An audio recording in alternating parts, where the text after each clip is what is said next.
Hey guys, that Mike even back here from that video. Guys, do be my starts and sits of week 10.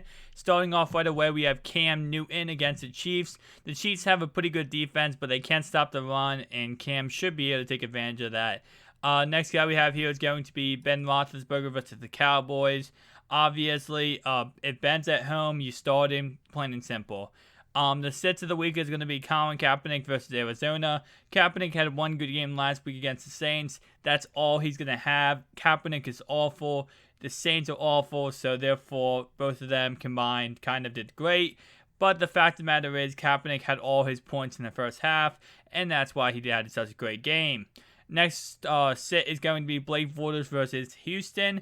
Blake Bortles, the big thing about him is he gets all his points in garbage time. He's not really that good of a quarterback at all. And the fact of the matter is Houston is a good defense. So do not start them against Houston. Plain and simple.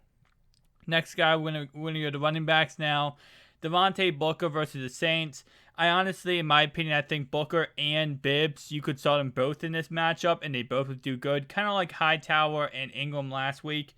But the fact of the matter is, Booker is the starter right now. Bibbs had a 69-yard touchdown. Everyone wants to say, oh my God, he's a starter now. I don't think he's a starter. I think he's still Booker, but it's against the Saints. So anyone against the Saints, make sure you start them. Next guy we're going to have here is going to be Terrence West versus Cleveland. Plain and simple, Cleveland can't stop anyone. They're 31st against the run. They're 22nd against the pass. Start anyone against Cleveland. Players to bench. Todd Gurley versus the Jets. The Jets defense did get gashed last week by G.O.A.T, but plain and simple, Todd Gurley is good. I know a lot of people have this concept that he's not good anymore. He is good. It's just that the offense is so bad.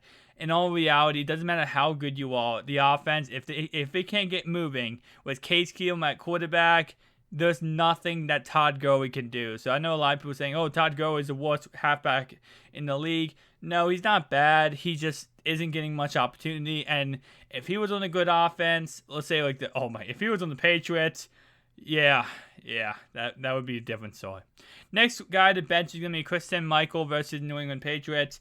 Plain and simple, Christian Michael, that Seahawks offensive line is awful. Now with Thomas Wallace coming back next week, they're going to have a time split with all three. So CJ Prosise, Christian Michael, and Thomas Wallace. Headache. And I have Christian Michael in all my leagues. It sucks.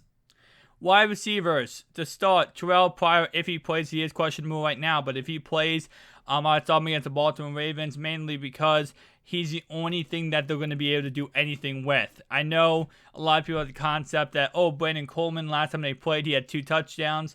He technically had 1 because the first one they said he was out of bounds, but they just gave him a touchdown anyway. The refs did apologize for that.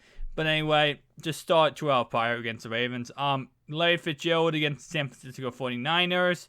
And then finally, Jordan Matthews versus Atlanta. Guys, the bench. Julian Edelman versus Seahawks. Julian Edelman has been nothing but a disappointment this year.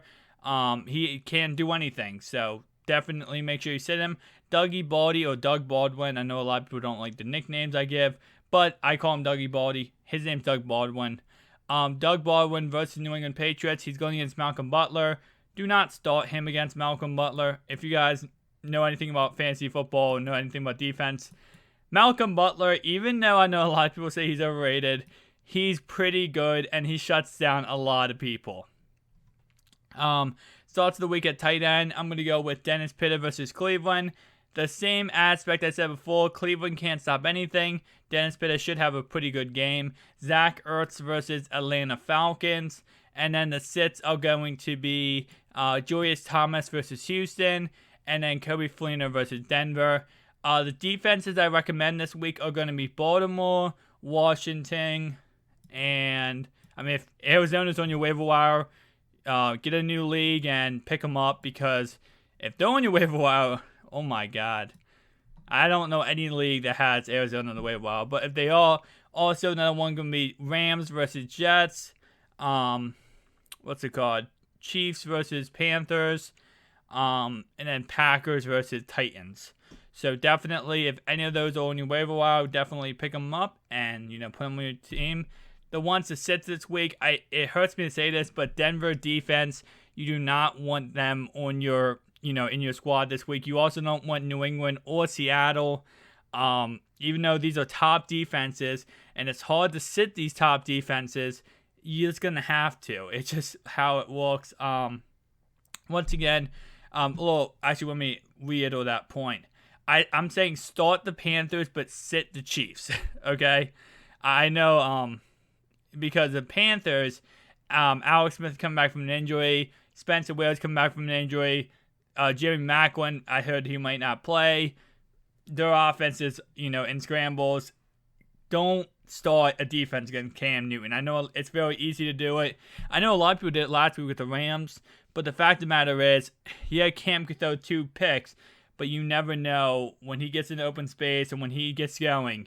Cam is unstoppable. So that's pretty much it for the video, guys. Thank you so much for watching. I'll see you guys in the next one. Peace out.